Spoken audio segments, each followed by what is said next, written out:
really is. It's just tough when you get around to desserts.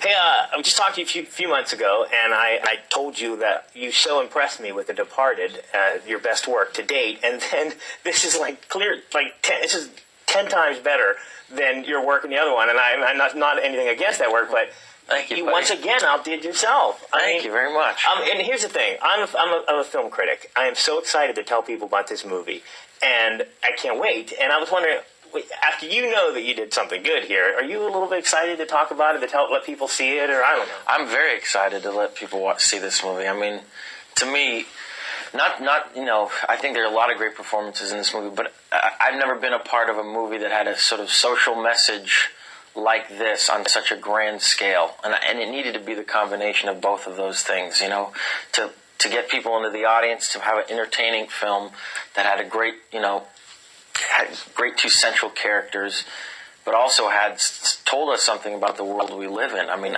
you never come across films like this, really. Yeah. And if this film does well, hopefully, the studio system will make more movies like this, Yeah. I was watching it, and there's so much going on.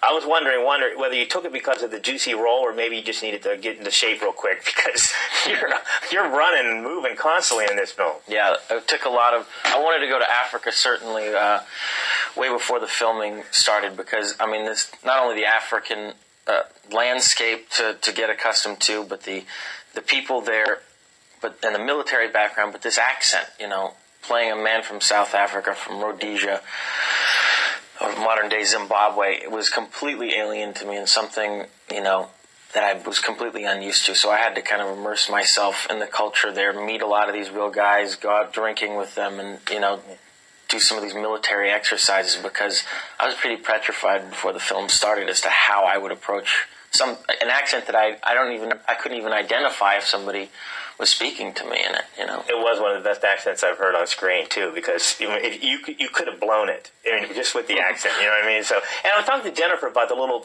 parts of her character, like she had a half moon on her finger that she refused to tell me why it was there. But do you find little things about Danny to do the backstory yourself? Or? Yeah, you do that. I mean, most of the time, none of that really shows up on screen, but for you, they're great things to have. I had a giant scar on my arm. I had a tattoo of the 3-2 Battalion. Little things like that. It's the great thing about getting into character. Those things help you out and give you your own. Each thing has its own story. I can't wait to get the DVD for this, because the action scenes, explosions, running. There's so much going on. It happens so quickly. I can't wait to freeze frame. But there are times, and I had to ask you about this, where you're just flinging extras or people aside as you're trying to get away. I mean, literally throwing them. And I was wondering. Tell me, those are stunt people. All this stuff was. When you do these action sequences, literally, you do your acting, you concentrate on that, you concentrate on the character, then it's kind of like, okay, now I can go on to autopilot and just concentrate on getting from here to there. And you have 2 weeks of guys that set up the entire scenario, extras climbing around you, squibs flying all over, cars blowing up, and you kind of run through these obstacle courses for each different shot. So you just go into autopilot and say, all right, I'm going to remember some things about my character, but it's about getting from here to there. Did you feel a little bit bad about it? I don't want not to give anything away, but there's a couple times where you have to be carried, and Djimon is carrying you. I'm thinking, ooh, I'd be like apologize. I mean, he's carrying you uphill. I know. And it was, Djimon's such a strong guy that we did that almost a dozen times, but the director had to tell him, Djimon, and on the 12th time he had to say, Djimon, you got to make it look a little harder. When we look at Danny, you can look at him a different way, because is he a good guy? Is he a bad guy? But there are also some really precious moments in the movie, especially like the scene with Jennifer where I'm going in and the book, and you'll all see it's amazing. But to me, that was my favorite scene in the movie. Which scene is it?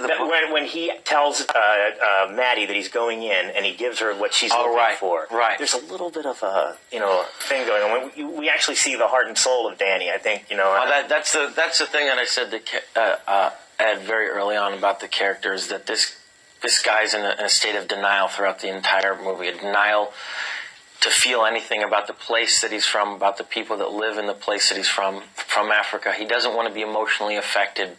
He's been so scarred by situations in war in the past and the political strife that he wants to disassociate himself with this continent altogether. So, and then it's kind of a reverse. In the entire movie, I feel like he's fighting not to feel, you know what I mean? But ultimately, at the end, he can't help but be affected by this place that he lives and the people there. Yeah, just tremendous job. Thank you, buddy.